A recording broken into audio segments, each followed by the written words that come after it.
Bonsoir à toutes et à tous. Alors, je voudrais d'abord adresser mes plus sincères remerciements à l'École française d'Athènes, à Véronique Jankowski et sa directrice, à Lauriane Sève et Gilles de Rapper pour leur invitation. Merci également à chacune et à chacun d'entre vous pour votre présence ce soir. J'ose le terme présence pour nous réchauffer un peu et dire combien nous aurions préféré nous retrouver tous ensemble à Athènes ce soir et prolonger librement nos discussions sur l'expédition scientifique de Morée. Je profite de ces mots d'introduction pour remercier aussi publiquement l'équipe Vieti, si je peux l'appeler comme ça, réunie autour de Clémence Weber-Palès, membre de l'École française d'Athènes, et Jean-Charles Moretti, donc directeur de recherche au CNRS, membre de l'Institut de recherche sur l'architecture antique à Lyon, qui sont les principaux animateurs de ce travail collectif auquel participent aussi Louise Bricou de l'Université Paris-Ouest, Laure Franceschi et Clémence Pagnoux de l'École française d'Athènes, et plus récemment Sylvian Fachard de l'École suisse d'archéologie en Grèce. Clémence, qui aura la lourde tâche de faire avancer le diaporama pendant la conférence, et je l'en remercie, présentera plus précisément les membres de cette équipe pluridisciplinaire qui, je dois le dire, suscite toute mon admiration pour sa générosité et ses compétences multiples et complémentaires. Et je renouvelle mes remerciements à l'École française d'Athènes d'avoir facilité depuis le commencement la réalisation de ce projet, comment l'appeler, inattendu et stimulant, malgré les conditions difficiles que nous connaissons actuellement. Alors, l'intervention d'un spécialiste des pratiques de l'écrit tardo-antique et médiéval, spécialiste de l'Italie et de la Dalmatie, dans une équipe de recherche sur des archives de l'expédition scientifique de Morée, peut surprendre. À vrai dire, rassurez-vous, je ne dirai à peu près rien de cette expédition, dont je n'ignore pas l'importance, notamment pour l'histoire de l'École française d'Athènes et de l'archéologie en Méditerranée, mais dont mes collègues et beaucoup d'entre vous êtes plus spécialistes que moi. Je me permettrai uniquement de retracer brièvement la découverte et l'identification de deux carnets anonymes qui constituent un vestige, une goutte d'eau pourrait-on dire, d'un vaste ensemble de notes, dessins et manuscrits, 111 au total, du sculpteur et helléniste lyonnais Jean-Baptiste Vieti. Jean-Baptiste Vieti, qui fut membre de la section archéologique de l'expédition scientifique de Morée en 1829 et qui laissa à sa mort un ensemble documentaire totalement inédit qui fut hélas rapidement perdu et qui reste introuvable depuis 1848. Malgré les nombreuses recherches de ses collègues de l'expédition, des autorités du Rhône, du ministère compétent et surtout de l'Académie et des inscriptions et belles-lettres, qui exerçait la tutelle de l'expédition scientifique de Morée. Alors, j'évoquerai à la fin de notre exposé les principales étapes de cette recherche après les interventions de Jean-Charles et Clémence, qui présenteront respectivement l'auteur des carnets et sa méthode, à partir d'extraits et d'exemples qui donnent une idée du contenu et de l'intérêt de ces manuscrits. L'objectif de notre travail est double. Alors, d'une part, étudier et essayer d'éditer les deux carnets retrouvés, et d'autre part, et vous y êtes tous conviés, tenter de renouer le fil, rassembler les indices et pourquoi pas retrouver ce vaste ensemble documentaire qui constituerait une source nouvelle pour l'étude de sites majeurs de la Grèce antique, mais qui constituerait surtout un témoignage inédit sur la Grèce à la fin de la guerre d'indépendance et sur les travaux de l'expédition scientifique de Morée, qui comptait 3 sections, sciences physiques, archéologie, puis architecture et sculpture, et qui fut mandatée en 1829 par l'Institut pour étudier la Morée, après l'intervention du corps expéditionnaire français dans le Péloponnèse lors de la guerre d'indépendance grecque, dont nous célébrons cette année le bicentenaire. Donc, je commencerai par l'identification des carnets. Donc, ces deux carnets de travail strictement identiques forment un ensemble de 320 pages. Ils apparaissent au premier regard, pour ce que vous pouvez en voir, comme deux récits anonymes agrémentés de nombreux croquis de paysages, de monuments, d'inscriptions lapidaires et de réflexions sur les habitants, sur leur physionomie ou sur la culture antique, notamment la mythologie. La maîtrise des langues anciennes, grec, latin, hébreu, la connaissance des historiens antiques, alors surtout Pausanias, dont Vietti scrute les descriptions et suit les itinéraires avec beaucoup d'attention. Et enfin, la précision de certains relevés ou commentaires techniques indique que l'auteur n'est pas un simple amateur de la Grèce antique. Alors, l'écriture cursive est difficile à déchiffrer, au moins ça l'a été pour moi. Mais la lecture révèle assez vite qu'il s'agit des carnets de travail d'un archéologue étudiant des sites antiques du Péloponnèse entre juillet et novembre 1829. La date qui est indiquée à chacune des étapes, l'itinéraire et les allusions à plusieurs collègues, Abel Blouet, Félix Trézel, tous deux membres de l'expédition scientifique de Morée, et les allusions à l'expédition elle-même, le terme revient plusieurs fois, laissent supposer que l'auteur des carnets appartenait lui aussi à la mission française. Trois éléments permettent d'identifier cet auteur avec, je pense, forte probabilité, et je crois certitude. En tout cas, nous vous soumettons ces hypothèses, évidemment.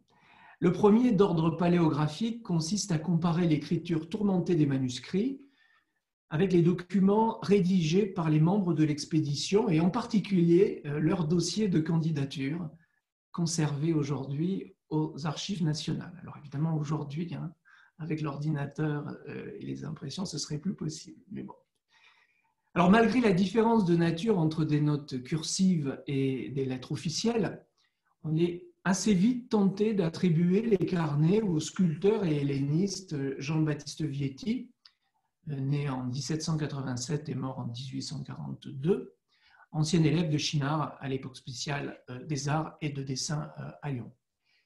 Deuxièmement, certains détails anecdotiques renforcent cette hypothèse d'attribution. L'auteur décrit les pins de Salamine, puis ceux d'Épidore, en soulignant au passage leur différence, je cite, avec les branchages bizarres des pins de Tarare, la petite ville du Rhône où Vietti vécut quelques années et où il mourut.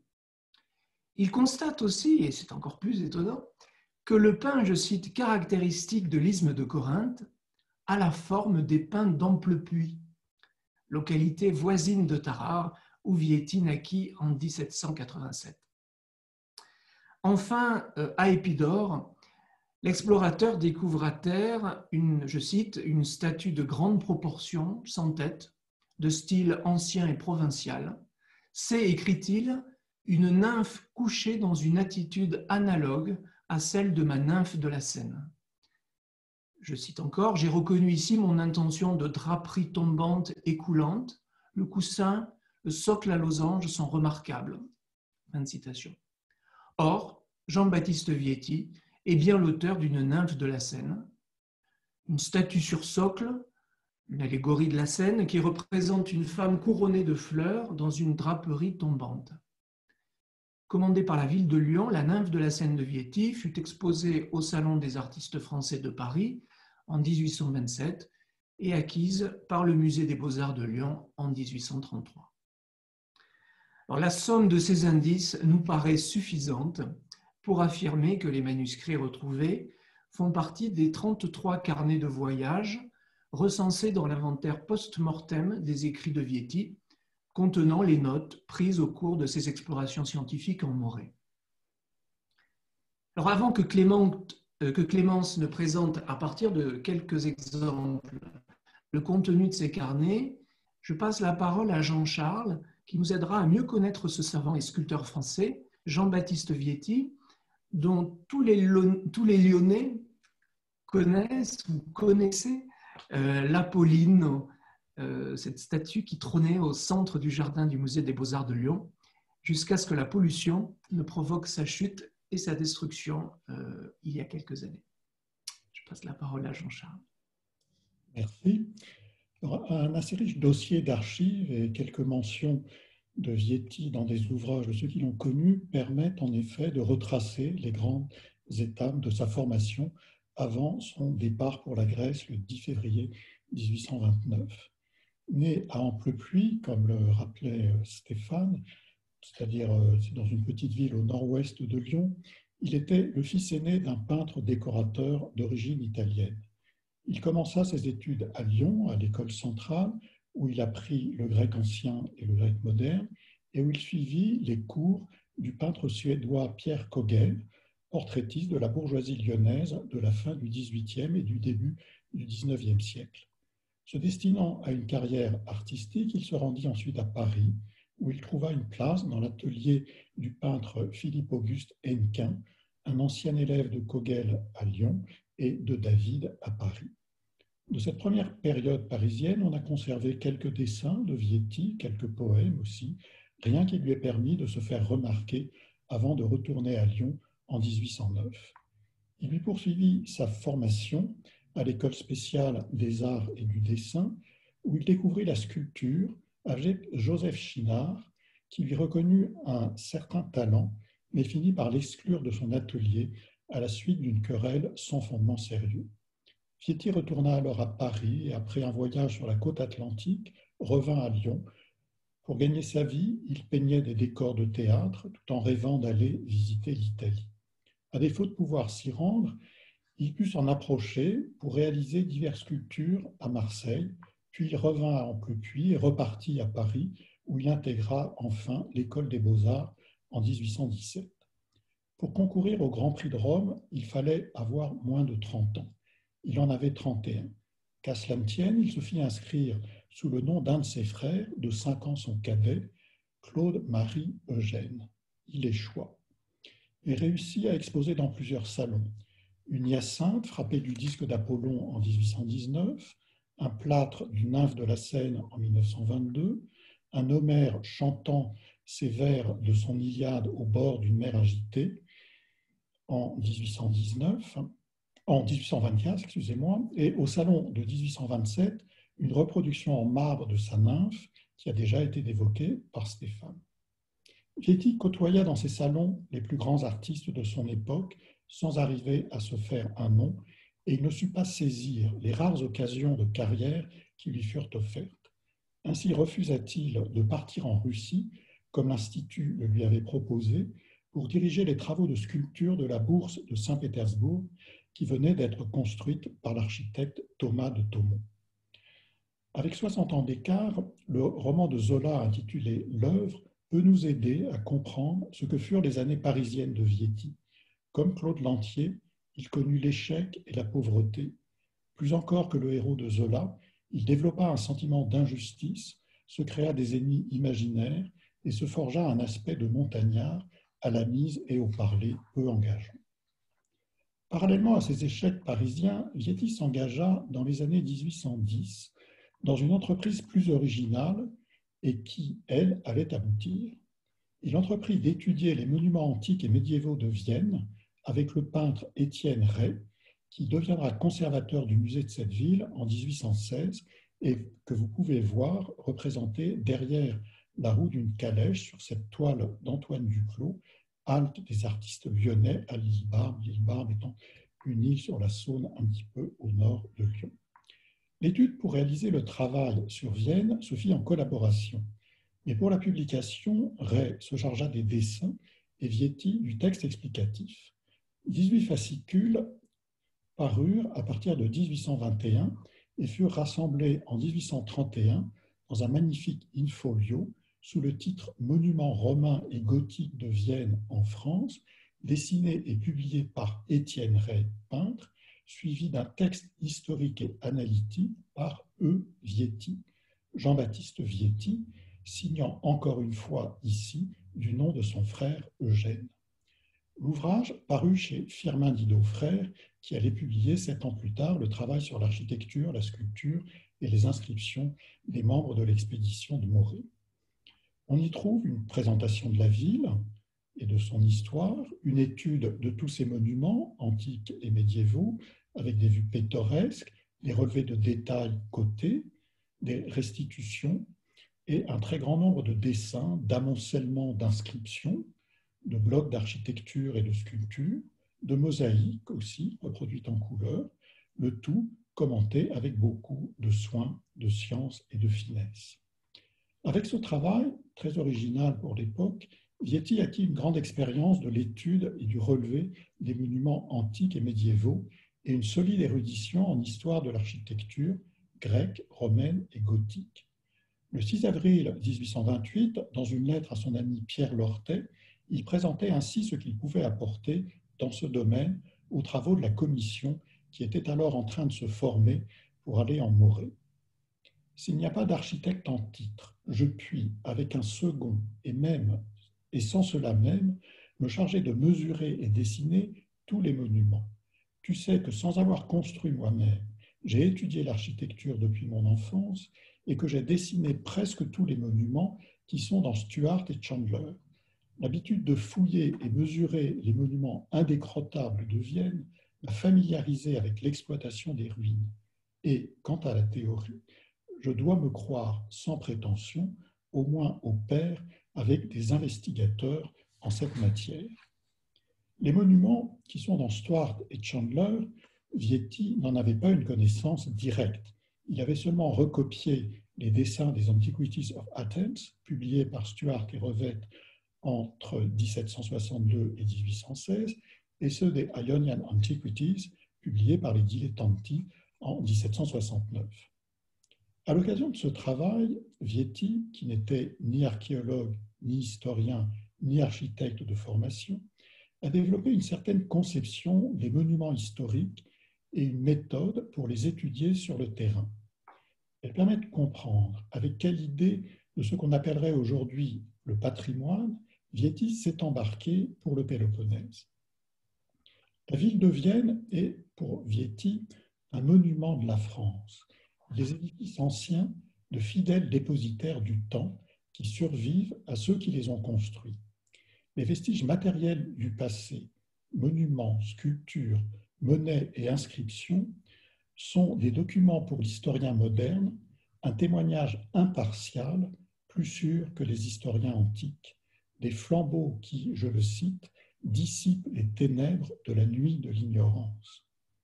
Offrant des modèles, ils attisent la création artistique. Tous les vestiges du passé sont d'une valeur inestimable à ses yeux, ceux de l'Europe du Nord tout autant que ceux de l'Égypte, de la Grèce et de l'Italie, ceux de l'Antiquité comme ceux de l'époque médiévale. Il convient donc de les préserver, de mettre fin au vandalisme qui détruit les témoins de notre gloire et les preuves de notre histoire. Sur ce point, les Français sont loin d'être irréprochables. Et Vietti rejoint l'avis de Jean-Jacques Rousseau, qui écrivait dans ses Confessions au chapitre 6 « Les Français n'ont soin de rien et ne respectent aucun monument. » Il faut tout au contraire mettre en valeur les monuments anciens, les dessiner et les étudier là où ils sont. Vietti est un ardent défenseur de la conservation des vestiges architecturaux et des sculptures dans leur lieu de découverte. Il se réjouit que le musée de Vienne ne soit pas, comme la plupart, composé de monuments étrangers. On n'a point dévasté pour l'embellir les plus beaux édifices, les plus beaux siècles. L'Égypte, la Grèce, ni l'Italie n'ont rien à revendiquer dans notre collection nationale. Tous ces marbres ont été taillés dans Vienne et pour Vienne. Vietti accompagne cette phrase d'une note qui montre à quel point le révolte le pillage de la Grèce et de l'Italie. Quand verrons-nous l'indignation des vrais artistes, plus généralement prononcée, arrêter les ravages du fanatisme? L'amour, ou plutôt la rage de l'Antiquité, détruit de plus en plus le peu de monuments échappés au naufrage. Les antiquaires ont dévasté la Grèce et l'Italie. Ils ont profané le tombeau des Scipions. Athènes conservait encore le plus bel édifice qui soit sorti de la main des hommes. Les Français l'avaient respecté, les Anglais ont consommé sa ruine.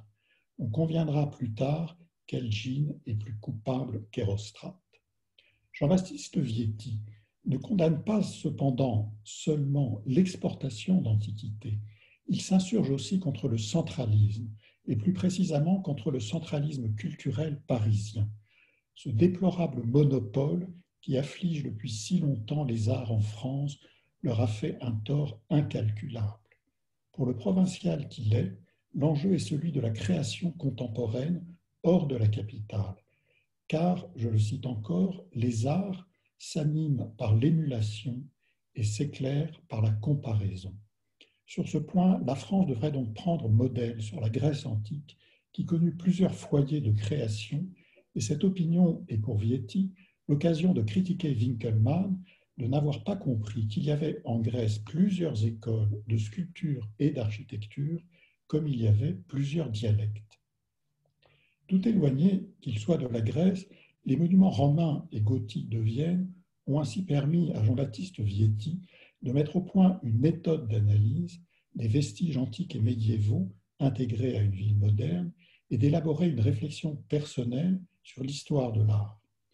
Aussi pouvait-il écrire dans une lettre adressée à Pierre Lortet le 18 décembre 1828 « Je puis employer mes études et mon organisation aussi bien, et peut-être mieux en Grèce que partout ailleurs.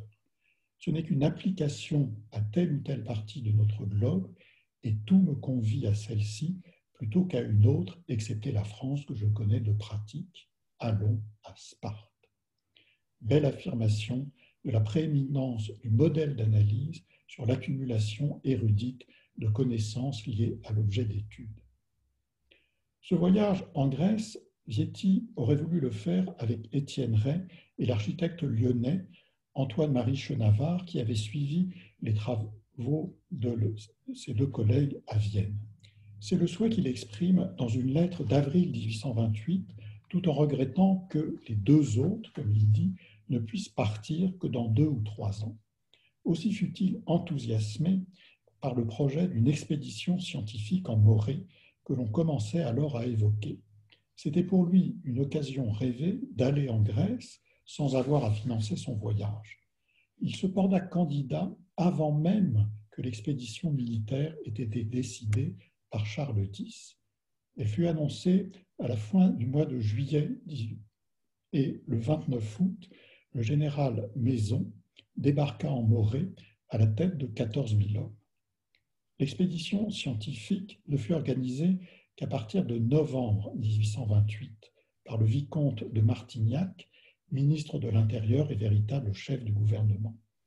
L'Institut de France la divisa en 3 sections correspondant à 3 académies. Une section des sciences physiques dirigée par Jean-Baptiste Bory de Saint-Vincent, naturaliste et géographe qui prit aussi la tête de l'ensemble de l'expédition.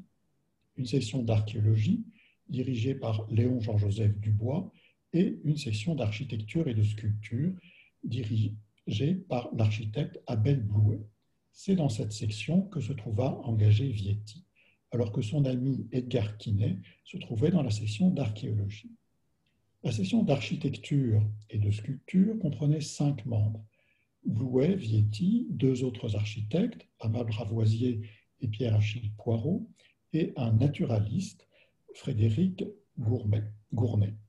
Elle avait pour mission d'identifier les sites mentionnés par Strabon et Pausanias, ainsi que par les voyageurs modernes comme François Pouqueville et William Gell. Les membres de l'expédition furent nommés le 30 décembre 1828. Le 10 février 1829, ils embarquèrent à Toulon sur la frégate La Cybèle. 21 jours plus tard, ils débarquèrent à Navarin, où les attendait Clémence Weber, à laquelle je passe la parole. Merci beaucoup Jean-Charles. Donc en effet, c'est avec moi que vous allez continuer le voyage. Je vous propose donc de nous plonger dans une expédition de Morée, pas celle qui a été publiée, mais l'expédition de Morée vue par Vietti. Retracer en fait le voyage de Vietti en Morée est quelque chose qui est loin d'être évident, son nom a quasiment disparu de tous les ouvrages liés à la grande expédition. Toutefois, on peut trouver quelques indices des destinations qu'il a réussi à atteindre par des biais détournés. Une première façon de trouver ces indices, c'est d'examiner la correspondance de son ami dont Jean-Charles vous a parlé, Quinet. On apprend ainsi, en effet, comme Jean-Charles l'a dit, que Vietti avait en tête d'aller, vous le voyez, tout d'abord à Messine, donc à Mécène, puis à Sparte. Et en effet, quand Vieti débarque à Navarin, au départ, contrairement à son ami Kiné, qui lui va tout de suite quitter l'expédition pour faire un voyage plutôt solitaire, Vieti va rester tout d'abord avec les membres de l'expédition de Morée jusqu'à Mécène.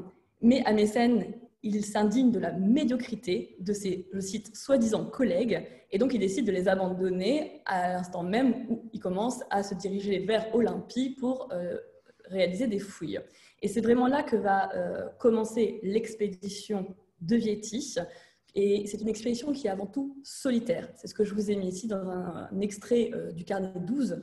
Vous voyez que pour lui, la solitude est une arme, est une façon de travailler également. Donc, pour reconstruire cette expédition de Morée de Vieti, il faut avoir différentes sources qui nous sont heureusement données. La première étant, pardon, excusez-moi, c'est ici, la biographie posthume qui a été faite par lui, par son ami Pierre Lorté, et comme vous pouvez le voir à l'écran, qui résume un ensemble de lettres qu'il a reçues de Vieti et qui nous donne ici les principales étapes que Vieti a réalisées dans l'année 1829. Évidemment, ce qui nous permet de vraiment très très bien connaître les étapes de Vieti entre juillet 1829 et novembre 1829, ce sont avant tout les carnets dont Stéphane vous a déjà parlé. Je vous ai mis à droite quelques en-têtes qui apparaissent. Alors là, j'ai pris l'exemple du carnet 24, mais vous voyez que nous avons les destinations précises. C'est à peu près la chose qui se lit le plus clairement dans les carnets que des Vieti a prises. Et donc, on peut suivre vraiment pas à pas où il va. Et si vous regardez la carte à gauche, vous voyez que donc entre juillet et novembre 1829, il s'intéresse avant tout au nord-est du Péloponnèse, beaucoup à l'Argolide en particulier, mais aussi à la Mégaride. On sait par des correspondances, que ce soit les siennes ou celles de ses collègues, qu'en réalité le voyage n'est pas si solitaire que ça. Dans les carnets, on apprend notamment que Vieti s'est rendu à Nauplie au moment même où les autres membres de l'expédition de Morée y étaient, et on comprend très vite la raison, c'est qu'à ce moment-là, Nauplie, donc, est capitale de la Nouvelle-Grèce, et Vieti arrive au moment même où se passe à Argos la 4e assemblée nationale hellénique. Donc il y a vraiment un moment d'effervescence autour de Nauplie et d'Argos à ce moment-là. On va également le retrouver à Égine, sur l'île d'Égine, avec ses collègues. Vous voyez ici, je vous avais mis un extrait du carnet 12. On sait que donc il rejoint ses collègues et qu'il est dans une position subalterne, comme il dit, puisqu'il veut fouiller les tombeaux qu'il a repérés et on ne lui en donne pas le droit. Au-delà des carnets et des lettres, on a également quelques mentions, toujours pour l'année 1829, des destinations de Vieti. Alors, je dis au-delà des lettres, mais en réalité, c'est une lettre qui a été publiée dans le journal lyonnais Le Précurseur par un certain, vous pouvez le voir ici, L. Donc, on imagine que c'est Lorté qui a donné cette lettre au journal. Et en effet, on retrouve les principales, je vous les ai soulignées, destinations de Vieti. Et ça correspond en effet tout à fait au carnet que nous avons pu récupérer. Donc, vous voyez que pour ce qui est de l'année 1829, nous sommes assez riches finalement de détails concernant l'itinéraire de Vieti. On sait qu'à l'été 1829, les différents membres de l'expédition de Morée tombent peu à peu malades et rentrent les uns après les autres en France, notamment Dubois. Vieti est un des seuls qui va rester en Morée et qui est enfin complètement libre de ses choix. Et c'est là que la chose devient un peu plus compliquée, parce que nous ne savons quasiment rien de ce qu'il a fait en 1830 et en 1831 en Grèce. On sait qu'il y est, il ne rentre qu'en 1831, mais il arrête de correspondre avec ses collègues, avec la plupart de ses collègues du moins, de peur, petit 1, d'être raillé, parce qu'on raille beaucoup son obstination, sa folie, et aussi, surtout, raison numéro 2, parce qu'il n'a pas publié. Or, Quinet, son ami, a déjà publié en 1830 un premier volume. Donc, pour le reste de l'expédition, nous sommes vraiment réduits à des indices éparses, comme ceux que l'on trouve, par exemple, dans... Alors, j'espère que vous aimez le gothique, parce que c'est un très bel article en gothique publié dans le Kunstblatt en 1832. Et cet article, vous le voyez pour ceux qui parlent l'allemand, Vieti-Forschungen in Griechenland, résume en une sorte de, vous voyez, cette numérotation, toutes les recherches faites par Vieti dans les années précédentes. Or, si vous regardez les grands titres, si vous arrivez bien à lire le gothique encore une fois, vous voyez qu'il a été en Arcadie, qu'il a été en Élide, qu'il a été en Argolide, qu'il a été en Achaïe ou en Laconie. Donc on peut déjà supposer en effet qu'il a été dans toutes ces régions et qu'il s'est fort bien renseigné pour avoir autant de détails. Ce que l'on sait également, c'est que dans un souci de perfectionner ses connaissanses de terrain, il revient au cours des 2 années, donc 1830 et 1831, sur des sites qu'il a déjà visités en 1829 et qui se trouvent dans les carnets. Il retourne par exemple ici en Argolide, à Sicyone, à Corinthe. Il repasse également par le Magne, la Messénie et l'Illide. Et nous savons par le témoignage d'un jeune militaire, Jacques-Louis Lacour, dans ses excursions en Grèce, que Vieti, je voulais ici souligner, séjourne plus d'1 an à côté de Sparte. Comme Jean-Charles l'a dit, c'était vraiment pour lui la destination idéale. Et il y séjourne, devenant un vrai spécialiste, un vrai cicéronais, comme vous voyez ici, qui est prêt à accueillir tous les visiteurs et à leur faire visiter toutes les ruines qu'il a depuis très longtemps étudiées et auxquelles il a donné différentes interprétations. Après, on connaît également quelques aventures qu'il va décrire dans les lettres qu'il écrit à Chidé. Par exemple, on sait que son domestique va le dépouiller à un moment dans les années 1830.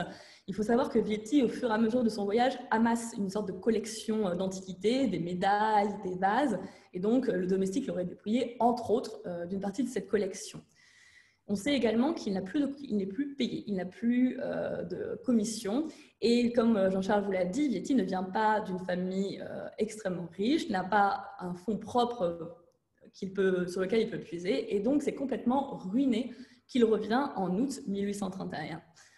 Alors, avant que Stéphane prenne la suite chronologique de la vie de Vieti à son retour en France, je voudrais vous montrer comment ces 3 années de Vieti sur le terrain furent primordiales dans la connaissance que nous avons aujourd'hui de la Grèce antique.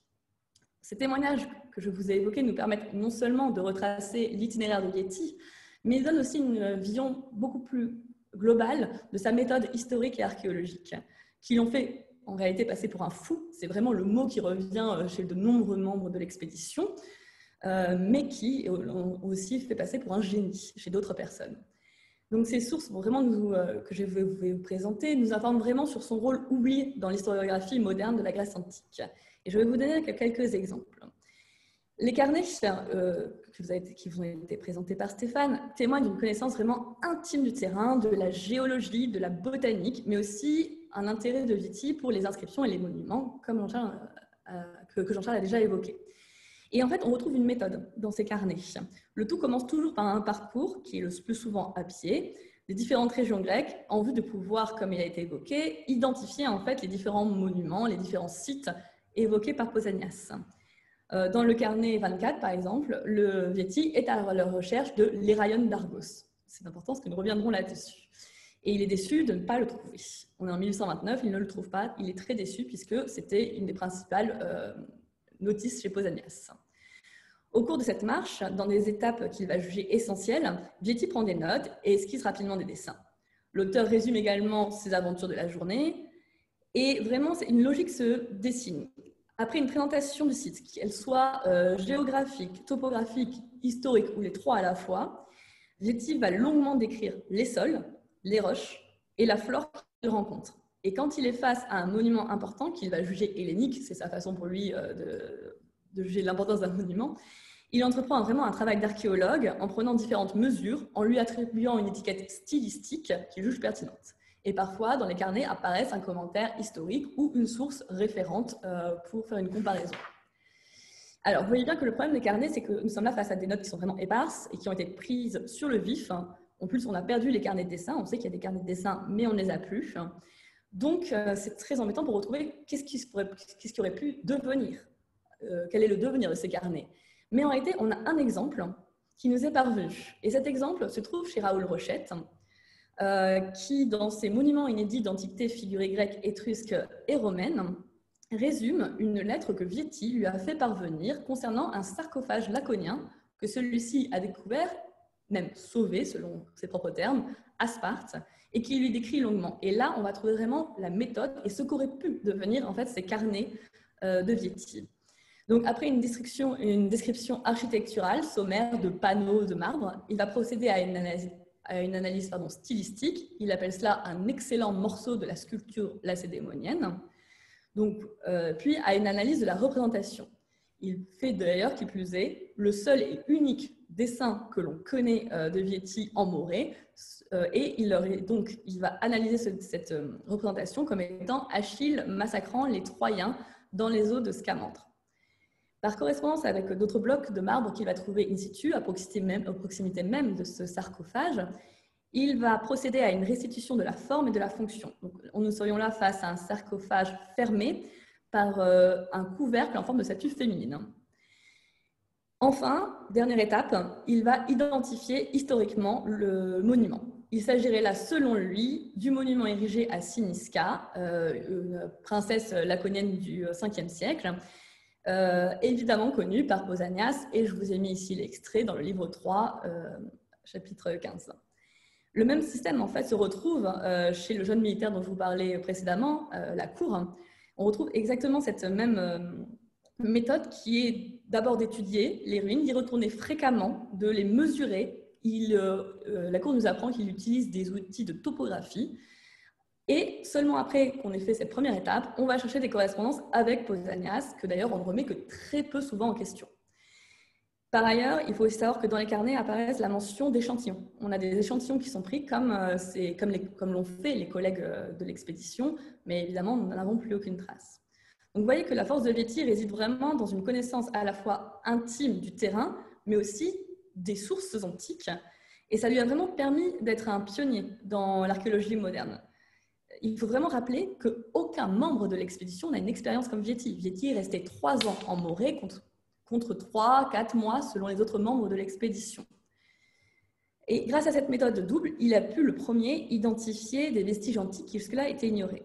Et je voudrais maintenant vous montrer comment, malgré cette méthode, qui était vraiment assez révolutionnaire, et du fait de son absence de publication sur laquelle reviendra Stéphane plus tard, nous avons complètement perdu le rôle qu'a eu Vietti dans l'historiographie moderne.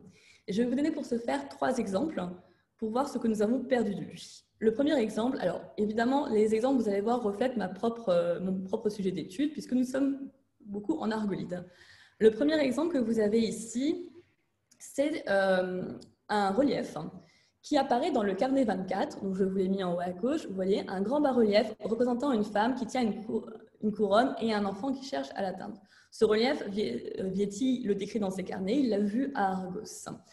Ce relief, vous le retrouvez, vous le reconnaissez bien, sur une illustration qui se trouve dans la publication de l'expédition de Morée.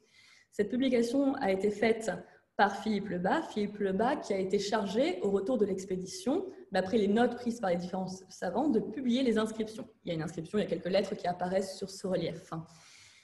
Si vous regardez donc le texte de Philippe Lebas va donner son interprétation de ce relief. Et il va citer un archéologue, je vous l'ai souligné en gras, justement célèbre. On ne sait pas qui c'est, il ne dit absolument rien. L'hypothèse qu'il fait, c'est que ce relief, qui fait 1,80 m de hauteur, ne pouvait pas être une simple stèle funéraire, mais devait appartenir à un cénotaphe héroïque. Et évidemment, quel autre cénotaphe héroïque que celui de Télésilas, la grande poétesse argienne du 5e siècle, qui est également connue pour avoir défendu Argos face à l'attaque spartiate de Cléomène au début du 5e siècle, en réunissant les femmes, les enfants, les esclaves et les vieillards, tous les hommes étant morts au combat. Donc, Lebas, selon toujours cet archéologue qu'on ne nomme pas, dit que ce relief représente le tombeau de Télésilas. Or, si on reprend ce fameux journal en gothique que je vous ai évoqué tout à l'heure, qui donne les découvertes de Vietti, alors je vois que ma connexion est instable sur mon ordinateur, j'espère que vous m'entendez, vous voyez qu'apparaît une découverte d'Asgra Bertesilla, la tombe de Télésilas. Donc Vietti dit avoir en effet trouvé cette tombe. Il a donc fort à parier qu'en réalité, Philippe Lebas s'inspire de la conclusion de Vietti, de cet archéologue justement célèbre, mais ne le cite pas. Donc une première spoliation finalement de son travail par sa propre équipe de travail. Le deuxième exemple que je voulais vous donner, c'est un ouvrage qui se trouve c'est l'ouvrage d'Auguste Aimé Boulet. Donc, Auguste Aimé Boulet est un Lyonnais qui est spécialiste du coup de Démosthène, comme vous pouvez le voir. Et dans sa vie d'Esmostène, il a fait une introduction qui est tirée de Vietti. Il l'explique. Il a demandé à Vietti, qui se trouvait à Caloris, Poros actuellement, donc Caloris c'est l'île où serait mort Démosthène.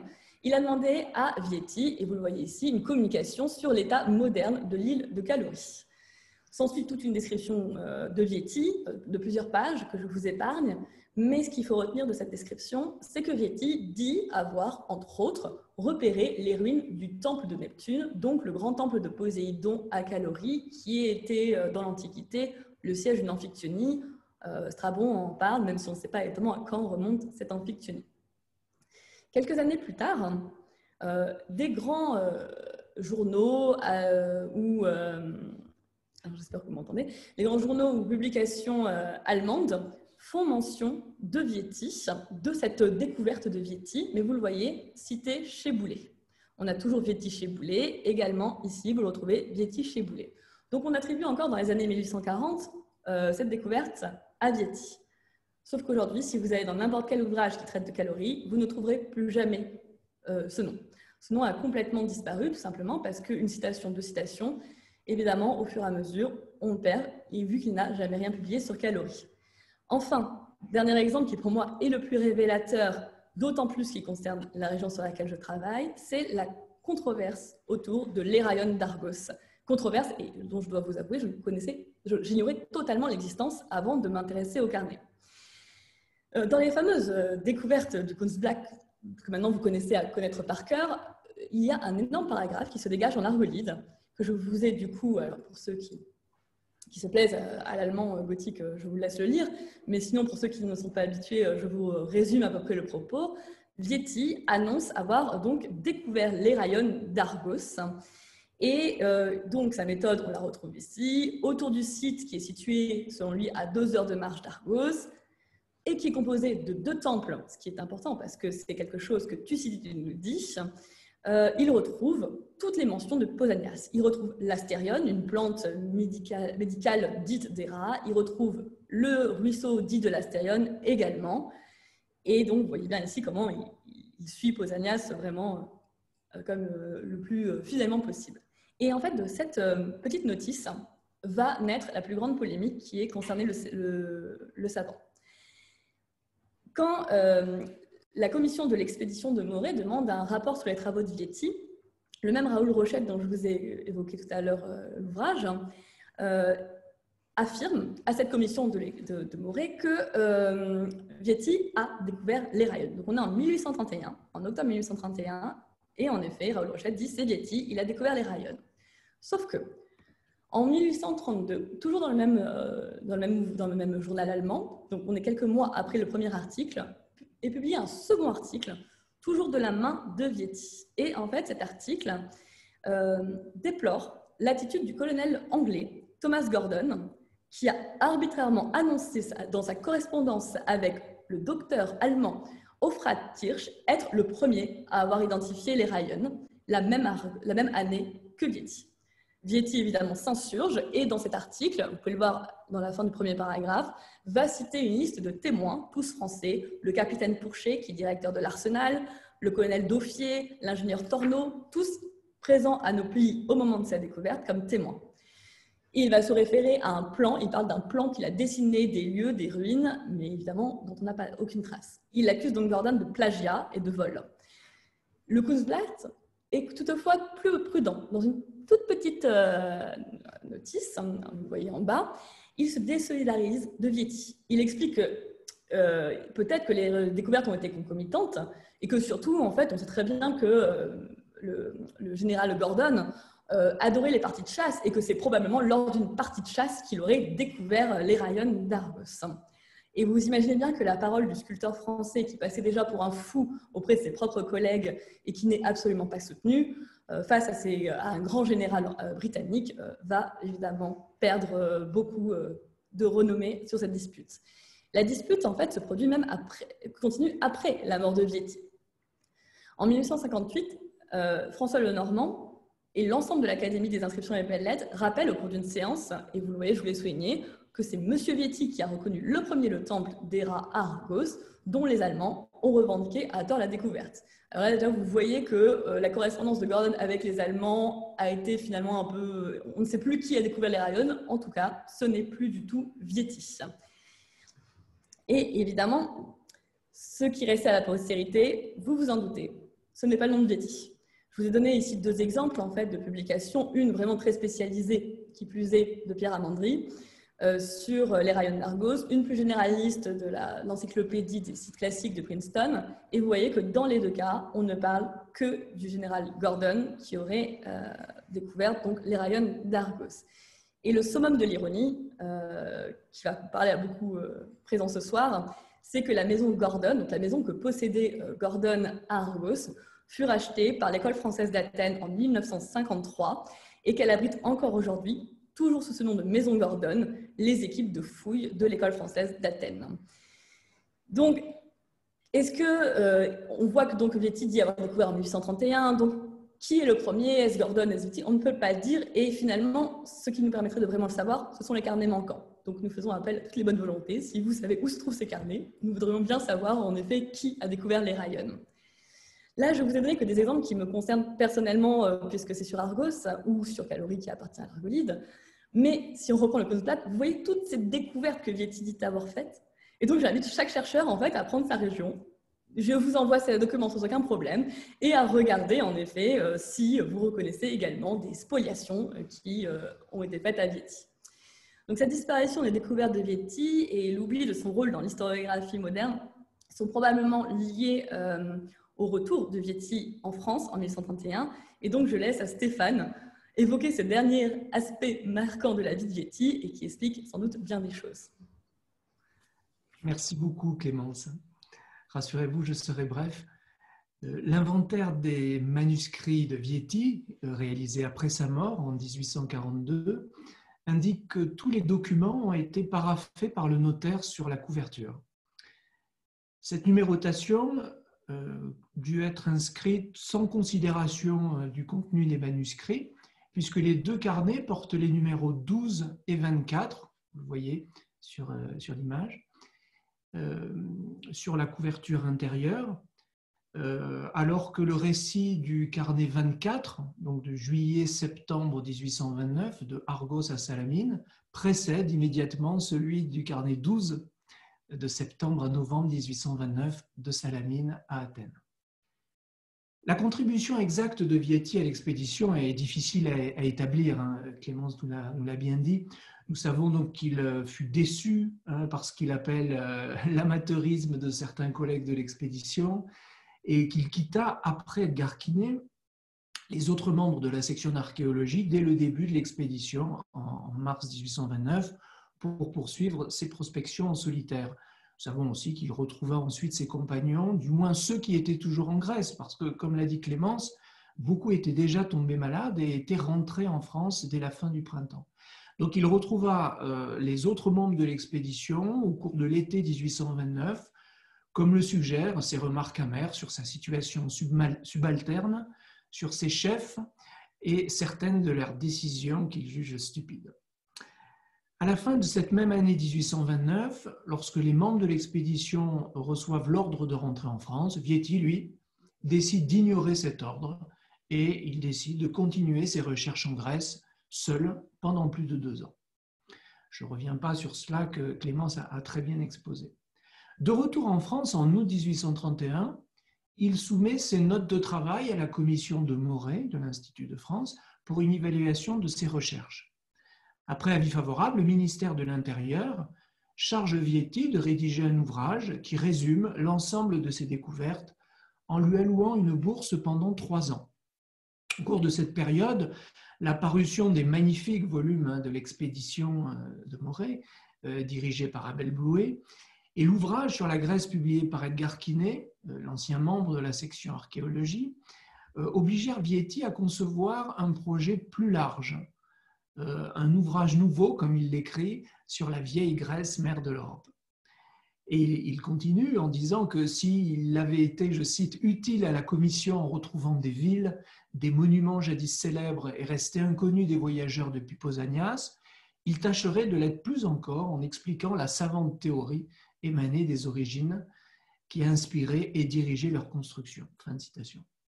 Malheureusement, la bourse se termina avant que Vietti n'eût publié son œuvre. Nous avons de 1835 et de cette période, après la fin de la bourse, 4 lettres au ministre de l'Intérieur dans lesquelles Vietti justifie son retard et sollicite une prolongation de sa bourse. Je le cite, « Mes collègues ont presque achevé leur publication, que votre Excellence me permet de lui exposer la situation respective d'eux et de moi. Ces messieurs n'ont pas voyagé pendant un an dans la Grèce. Je l'ai parcouru durant plus de 3 années, donc je dois avoir plus de matériaux à rédiger. Ils ont plusieurs collaborateurs. La section d'archéologie exige spécialement beaucoup de recherches épineuses. Ne recevant que la moitié de leur traitement, je n'ai pu me faire aider dans mes propres travaux, d'autant que j'ai voyagé pendant plus de 2 ans à mes frais. » Fin de citation. Cette requête illustre le retard pris par le projet de publication de Vietti. Elle peut être interprétée aussi d'un point de vue sociologique, et je rebondis sur ce qu'ont dit Clémence et Jean-Charles, en considérant la situation sociale de Vietti, fils d'un plâtrier immigré italien ayant francisé son nom, Vietti, assez commun dans le Piémont, en Vietti avec un Y. Une situation sociale qui tranche avec les autres membres de l'expédition. Citons par exemple l'officier naturaliste Bory de Saint-Vincent, le prix de Rome Abel Blouet, le fils d'un commissaire d'armée Edgar Quinet, ou encore l'ami de Champollion, Léon-Jean-Joseph Dubois. Certains d'entre eux manifestaient, semble-t-il, un certain mépris de classe envers cette espèce de paysan du Danube, pour reprendre l'expression d'Amaury Duval pour décrire Vietti, Amaury Duval étant quant à lui fils de diplomate et élève du peintre Ingres. Cette infériorité sociale était déjà exprimée par Vietti lui-même. Dès son retour en France, dans une lettre remplie d'amertume, comme d'autres documents, on l'a vu, datée du 6 mars 1832, à son ancien collègue de l'expédition, Edgar Quinet. Je le cite, « Nous eussions pu, réunis, opposer une force suffisante contre les intrigues de la cabale. Il faut que moi, chétif, je lutte seul contre un régiment d'aristocrates plébéiens. J'attends après des mois qu'on daigne examiner pendant quelques heures un travail de près de 3 ans. » Fin de citation. La position sociale de Vietti, son caractère ombrageux et pour le moins indépendant, son retard dans la publication, explique sans doute pourquoi sa demande de prolongation de la bourse ne fut pas satisfaite. À partir de 1835, son étude globale de la Grèce, intégrant ses découvertes, fut ralentie à la fois par l'ampleur de ce projet démesuré et sans doute aussi par ses conditions d'existence. Diverses correspondances indiquent que Vietti vécut alors de commandes, de la générosité de ses amis, essentiellement le docteur Lortet, le juge Perret, le magistrat à Villefranche, et le sous-préfet du Rhône, Sylvain Blot. Il dut aussi se résoudre à déposer une partie de ses manuscrits, je cite, chez divers hôteliers et limonadiers en nantissement du prix des fournitures qui lui avaient été faites. Finalement, Jean-Baptiste Vietti mourut le 31 janvier 1842 dans une grande misère sans avoir publié la moindre page de ses recherches en Morée. Alors, le géologue Virlet d'Oust, qu'il avait côtoyé durant l'expédition, fut le premier à alerter le ministère sur le sort de ses manuscrits et sur leur intérêt scientifique. Nous pouvons lire un extrait de sa lettre du 10 avril 1843 au ministre de l'Intérieur. L'un des plus modestes et plus savants membres de la commission scientifique de Morée, mon collègue et ami Vietti, sculpteur distingué, est mort depuis plusieurs mois à Tarare, où il poursuivait ses recherches sur l'archéologie de la Grèce, à la vérité sur des bases tellement larges qu'avec une vie plus laborieuse que la sienne et avec plus de moyens de recherche qu'il n'en avait dans le département du Rhône, il aurait eu de la peine à y suffire. Néanmoins, connaissant la manière toute consciencieuse d'opérer de Vietti, que j'ai eu plusieurs fois l'occasion d'aider et d'accompagner dans ses recherches, et sachant avec quel soin minutieux il avait étudié plusieurs parties peu connues de la Morée, et particulièrement la Laconie et Sparte, dont il a, on peut dire, interrogé chaque pierre, et où il a su retrouver la plupart des monuments indiqués et décrits par Pausanias, j'ai eu peur, en apprenant sa mort prématurée, que tous ces matériaux ne se perdissent pour la science. Plein de confiance en votre sollicitude éclairée, je viens prier votre Excellence de vouloir bien accorder en conséquence aux autorités de Villefranche ou de Tarare, qui ont fait elles-mêmes les frais des obsèques de notre malheureux collègue, la somme jugée indispensable pour traiter avec les créanciers détenteurs de ces manuscrits et m'autoriser personnellement et de concert avec les autorités locales à recueillir, pour les conserver à la science, des documents archéologiques que la commission de l'Institut avait, tels qu'ils étaient alors, jugés assez importants pour demander le renvoi en Grèce de Vieti, qu'elle considérait à juste titre comme l'homme le plus capable pour ce genre de recherche. La requête de Viry-les-Doust fut relayée entre 1843 et 1847 par les correspondances de diverses autorités, le maire de Lyon, le sous-préfet du Rhône, le directeur des Beaux-Arts. Des correspondances conservées aujourd'hui aux Archives nationales dans une chemise intitulée « L'affaire Vieti ». Le juge Perret fut nommé dépositaire judiciaire des manuscrits au nom de l'État et ce juge dressa un inventaire précis des documents de Vieti. Vous avez ici l'inventaire, un inventaire qui numérote chacun des documents sous scellés et des manuscrits qu'il finit par racheter lui-même, que le juge Perret finit par racheter lui-même pour les réunir. En juillet 1848, le magistrat informa les frères de Vieti que le ministère s'était enfin porté acquéreur de l'ensemble des manuscrits. Ministère qui revendiqua dès lors, et c'est le document de gauche, qui revendiqua dès lors la propriété exclusive des manuscrits. Le juge Perret espérait que ces manuscrits, fussent remis par le ministre en des mains, je cite sa correspondance, assez habile et assez consciencieuse pour en faire sortir toute la gloire qui en revenait à leurs frères. Mais l'affaire Vieti, en réalité, ne faisait que commencer. 9 ans plus tard, en 1857, le sous-préfet du Rhône, Sylvain Blot, et le juge Perret se rendirent à Paris, au ministère de l'Intérieur, pour consulter les documents de Vieti, dont la bonne réception à Paris, et c'est important, est attestée par un certificat de la fin de l'année 1848. Or, le 29 juillet 1857, ils firent savoir à M. Chabouillet, membre du cabinet des médailles de la Bibliothèque nationale, que leurs recherches étaient restées vaines. Et ils lui remirent des documents destinés à faciliter ses propres investigations.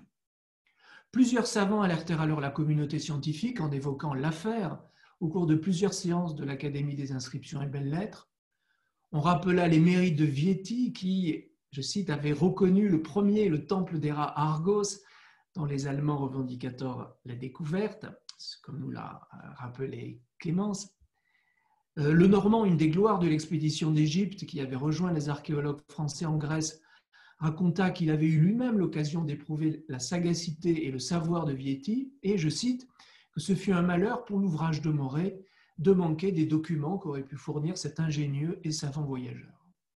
L'année suivante, donc en 1858, l'Académie des inscriptions et belles-lettres, en la personne de Philippe Lebas, son président, lui-même spécialiste d'épigraphie grecque et qui avait commenté les inscriptions recueillies par l'expédition de Moret, demanda officiellement au ministère de l'Intérieur, le 4 juin et le 24 septembre 1858, la communication des manuscrits de Feu Vieti, qui avait été présentés dans la séance du 12 mars 1858, donc quelques mois plus tôt, comme, je cite, une des plus remarquables individualités scientifiques et artistiques de notre époque. Je cite encore cet éloge posthume, grand artiste, vrai savant, il a aimé la science et l'art pour eux-mêmes, sans ambition, sans récompense, conservant dans la misère toutes ses admirations et tout son enthousiasme. Il est bien à désirer que l'Académie des inscriptions et belles-lettres confie l'examen et le classement de ces manuscrits à une commission spéciale ou tout au moins à quelque helléniste éminent. Malheureusement, malgré les requêtes réitérées de l'Académie auprès du ministère et malgré aussi les recherches érudites, beaucoup plus récemment, de Léon Charvet, qui est auteur d'une très riche étude, et la plus riche étude sur Vieti, une étude très longue, publiée au début du XXe siècle, et bien malgré tout cela, ces recherches n'ont abouti à aucun résultat, et la totalité des manuscrits de Vieti concernant l'expédition de Moret reste toujours introuvable depuis plus de 170 ans, à l'exception donc des 2 carnets retrouvés. Je laisse la parole à Clémence pour la conclusion. Oui, en effet, c'est à moi que revient la conclusion. Je vous rappelle donc que nous sommes vraiment dans un travail en cours avec une équipe.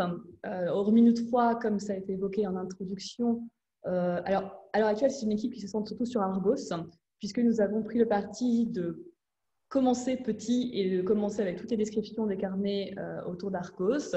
Donc, cette équipe se compose de spécialistes propres à déchiffrer, en fait, ou à comprendre certains éléments qui apparaissent dans les carnets. Donc, Sylvain Fachard, de l'Université de Lausanne, est directeur de l'École suisse d'archéologie en Grèce, qui est un spécialiste de fortification et qui nous aide à comprendre, en effet, les centaines de lignes qui parlent de murs, de forteresses, d'élévations.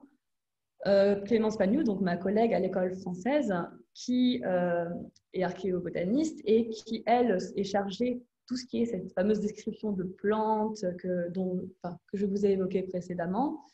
Louise Bricou, de l'Université de Paris-Nanterre, qui a fait sa thèse sur la naissance de l'archéologie en Grèce et qui est une grande spécialiste de l'histoire des voyageurs modernes et qui connaissait bien avant nous Vietti et qui le connaissait bien mieux que nous, et qui nous permet de faire toujours des comparaisons et de mieux comprendre le contexte d'écriture des carnets. Et enfin, Laure Franceschi, qui est la conservatrice de la bibliothèque de l'École française d'Athènes, qui nous aide à transcrire les carnets. Parce que vous avez vu dans les quelques images qu'on vous a montrées que nous sommes là face à une écriture qui est très difficile. Donc, le premier travail que nous avons eu à faire, c'était de transcrire. C'est un premier travail qui avait déjà été fait par Stéphane, qui a été repris par Laure, Jean-Charles et moi, qui nous sommes réunis afin de vraiment d'essayer de comprendre tous les termes qui sont parfois illisibles, alors à l'aide de nos connaissances historiques, archéologiques pour moi et Jean-Charles. Et donc, Laure a mis en place des principes généraux de transcription et d'édition, ce qui nous a permis d'avoir un premier texte. Encore une fois, on s'est surtout centré autour du carnet 24 qui parle d'Argos. Et donc, nous avons mis en place un document commun avec ce texte. Et vous voyez que chaque chercheur que je vous ai évoqué est chargé de faire, avec des couleurs qui lui sont propres, tous les commentaires qui lui viennent pour pouvoir expliquer des choses, soit en vue d'expliquer des choses pour le futur lecteur, soit tout simplement pour essayer de comprendre où on est, ce que voit Vietti, etc. Donc, nous avons décidé de publier cette recherche toujours autour d'Argos pour l'instant. Nous avons 3 grandes étapes. La première est celle que finalement nous avons présentée aujourd'hui et qui est déjà rédigée, c'est la vie de Vietti et son expédition de Morée, donc à partir de toutes les sources qu'on a pu réunir. La deuxième partie sera réservée à des commentaires beaucoup plus précis sur la méthode de Vietti et sur les informations qu'apporte Vietti selon des thématiques, les fortifications, la botanique, l'histoire mythologique d'Argos, etc. Et la troisième partie contiendra évidemment la transcription des carnets concernant Argos avec des commentaires qui seront destinés à expliciter certains passages pour le lecteur. Donc, comme vous le voyez, nous sommes vraiment dans un travail en cours et nous sommes vraiment preneurs de toutes vos remarques, conseils, même d'édition, vraiment tout ce qui veut venir, parce que nous sommes encore une fois en plein travail et donc je vous laisse la parole. Merci beaucoup.